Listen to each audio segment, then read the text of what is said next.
Hi friends, welcome to ರುಚಿ fusion cooking ಚಾನಲ್ಗೆ ಸ್ವಾಗತ. ಇವತ್ತು ನಾನು ಕರೇಲ ಅಥವಾ ಹಾಗಲಕಾಯಿ ಕರಿಯನ್ನು ಡಿಫ್ರೆಂಟ್ ಸ್ಟೈಲಲ್ಲಿ ಮಾಡಿ ತೋರಿಸ್ತಾ ಇದ್ದೀನಿ.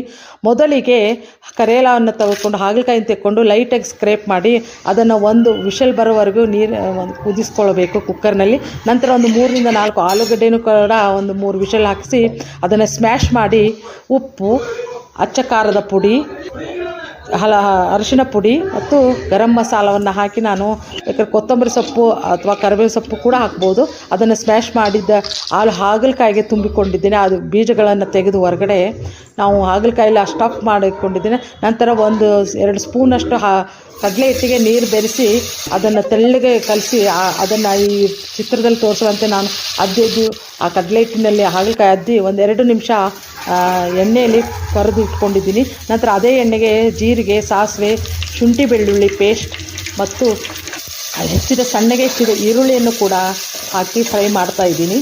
1-2 ನಿಮಿಷ ಫ್ರೈ ಆದ ನಂತರ ಹಸಿ ನಂತರ 1-2 ಹಸಿಮೆಣಸಿನ್ಕಾಯಿ ಕೂಡ ಹೆಚ್ಚಿ ಹಾಕಿದ್ದೀನಿ. ನಂತರ 2 ಟೊಮೊಟೊ ಮೀಡಿಯಮ್ ಸೈಜಿನ ಟೊಮೆಟೊವನ್ನು ತೊಗೊಂಡು ಅದಕ್ಕೆ ಆ್ಯಡ್ ಮಾಡಿದ್ದೀನಿ. ನಂತರ ಉಪ್ಪು, ಅಚ್ಚ ಖಾರದ ಪುಡಿ ಮತ್ತು ಅರಿಶಿಣ ಪುಡಿ, ಗರಂ ಮಸಾಲ ಇವೆಲ್ಲವನ್ನು ಸೇರಿಸಿ ನಾನು ಚೆನ್ನಾಗಿ ಹುರಿದುಕೊಳ್ತಾ ಇದ್ದೀನಿ.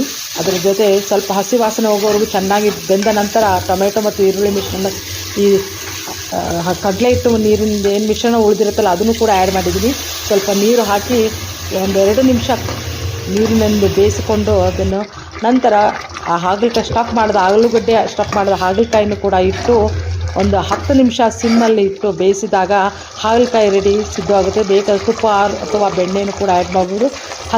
ಕಸೂರಿ ಮೇಥಿಯನ್ನು ಕೂಡ ಆ್ಯಡ್ ಮಾಡಿದ್ದೀನಿ ಫ್ಲೇವರ್ಗೋಸ್ಕರ ಚೆನ್ನಾಗಿರುತ್ತೆ ಅಂತ. ಮತ್ತು ನಂತರ ಇದು ಹಾಗಲಕಾಯಿ ಕರಿ ಸಿದ್ಧವಾಗಿದೆ. ಇನ್ನಷ್ಟು ರೆಸಿಪಿಗಾಗಿ ನನ್ನ ಕುಕಿಂಗ್ ಚಾನಲ್ ಸಬ್ಸ್ಕ್ರೈಬ್ ಮಾಡಿಕೊಳ್ಳಿ. Thank you for watching.